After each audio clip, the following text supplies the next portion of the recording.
Friends, yesterday we have gone through the Zoom classes and we had gone for receipts and payments.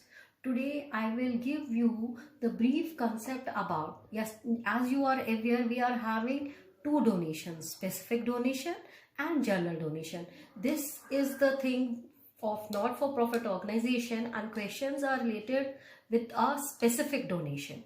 Now the questions are specific donations. As I have told you yesterday, specific means where the term is related, what for it had been donated. अब यहाँ पर जो हमारे पास आ रहा है, that is specific donation जो दिया गया है किसके लिए दिया गया है, स्पोर्ट्स फंड के लिए।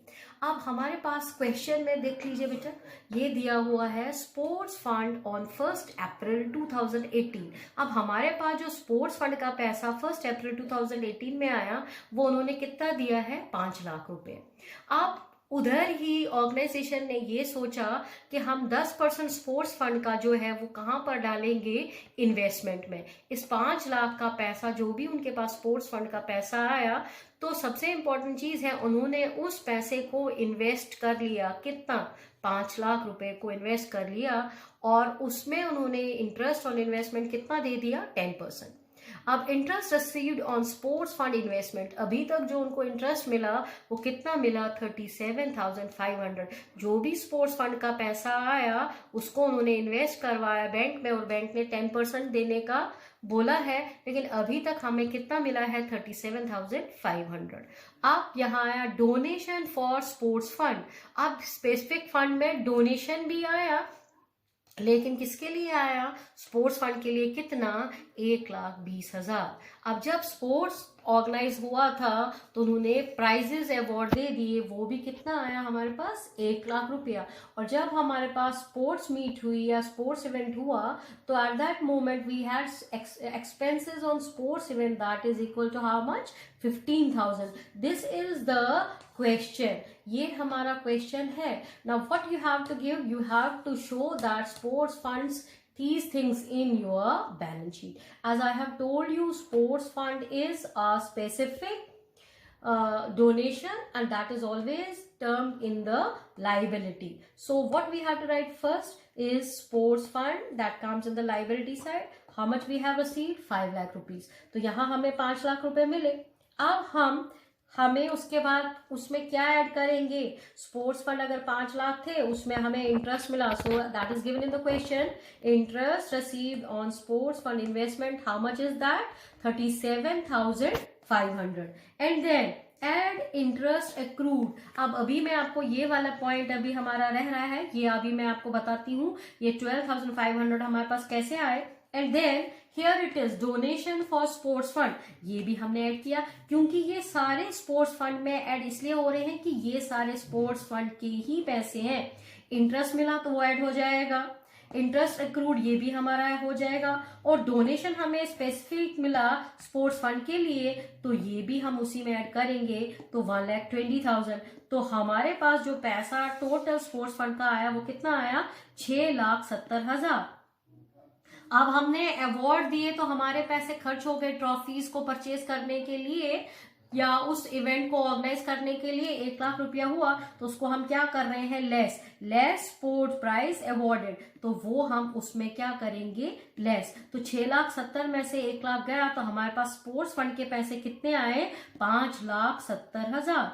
और फिर लेस इसमें क्या होगा, एक्सपेंसेस ऑन स्पोर्ट्स इवेंट, जितने भी हमने खर्चे किए स्पोर्ट्स फंड्स को ऑर्गेनाइज करने के लिए, तो वो हम उसमें क्या करेंगे, माइनस। तो आप हमारा ये लाइबिलिटी वाला कॉलम क्लियर हो गया कि जितने भी पैसे स्पोर्ट्स फंड के नाम पे आते हैं वो हम उसमें क्या करते जा रहे हैं, ऐड करते जा रहे हैं, और जितना भी खर्चा हमने स्पोर्ट्स फंड पे किया वो हम उसमें क्या करते जा रहे हैं, माइनस। तो अल्टीमेटली अभी भी हमारे पास स्पोर्ट्स इवेंट के कितने रुपीज हैं, 5,55,000।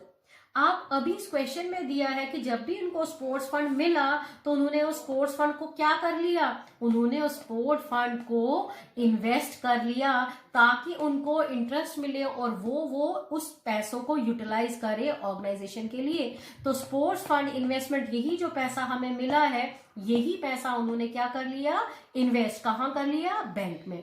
कितना कर लिया, 5 लाख रुपए ही उन्होंने इन्वेस्ट कर लिया। अब यहाँ पर आएगा इनकम, इंटरेस्ट एक्रूड। मैंने आपको बोला कि ये एक्रूड हमने एसेट्स में भी ले लिया क्योंकि ये हमारे पास इसका इनकम आ गया, और यहाँ हमने इसमें ऐड भी कर लिया। अब इस एंट्री की हमने वर्किंग नोट बनाई है, तो अभी मैं उसको आप क्लियर करना चाह रही हूँ।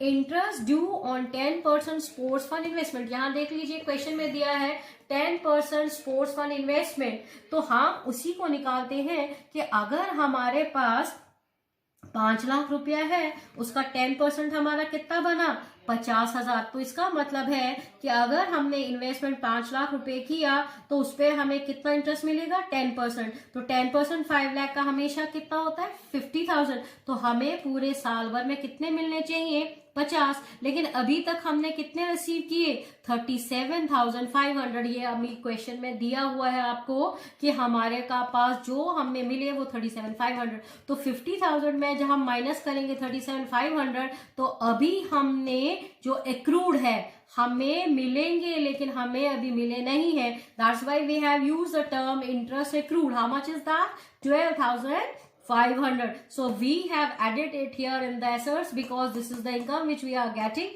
that is interest accrued. How much, 12,500 मिला है, लेकिन अभी हमने एस्टिमेट किया है, लेकिन अभी हमने वो पैसे हमें निकाले नहीं है। So that is interest accrued is how much, 12,500, and here we are adding it to the donation for sports fund में। तो जो यहाँ है इंटरेस्ट एक्रूड हमारा कितना हुआ, 1205। तो ये क्लियर हो गया आपका कि 12,500 is the amount which we are getting from the interest, because it is clear कि 5 लाख का 10% हमें इंटरेस्ट मिलेगा जब हमने इन्वेस्ट किया, वो 50 है। 50 में से हमें कितना मिला, 37,500। जो नहीं मिला, that is known as accrued, that we have added here interest accrued. So this is the question which comes mostly in the examination. ये अलग से भी क्वेश्चन आता है, और ये तुम्हें पता होना चाहिए कि अगर ये रिसिप्ट्स और पेमेंट का एक हिस्सा है तो आपका क्वेश्चन ऐसे ही सॉल्व होगा। सो आई थिंक कि ये तुम्हारा स्पोर्ट्स फंड वाला क्लियर होगा। स्पोर्ट्स फंड ही नहीं, बहुत सारे स्पेसिफिक डोनेशन है।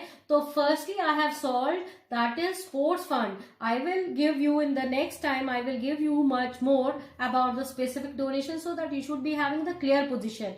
So this is the question, this is the solution. Specific fund is always written the liability, और वो हम liability में इसलिए लिखते हैं क्योंकि हमें इसका हिसाब देना है। और अगर हमने इसी स्पोर्ट्स फंड को इन्वेस्ट किया तो सबसे मेन है कि हमें उससे क्या मिलता है, इंटरेस्ट, जो हम यूटिलाइज कर सकते हैं अपनी ऑर्गेनाइजेशन के काम में। सो दिस इज, ये ध्यान रखना, बैलेंस शीट में तो हम ले रहे हैं, लेकिन यहां हमें खाली ये दिखाना है, बैलेंस शीट हमारा टैली नहीं होगा क्योंकि ये एक एंट्री है जो हमें दिखानी है। तो इस एंट्री से हमारा बैलेंस शीट जो है वो टैली नहीं होगा। So we have to only write the entries which are going on because of this question. So this will be the answer. The balance sheet will not have the tallying effect. इसमें tally नहीं होगा क्योंकि पूरा balance sheet में हमारे पास सारी entries नहीं है।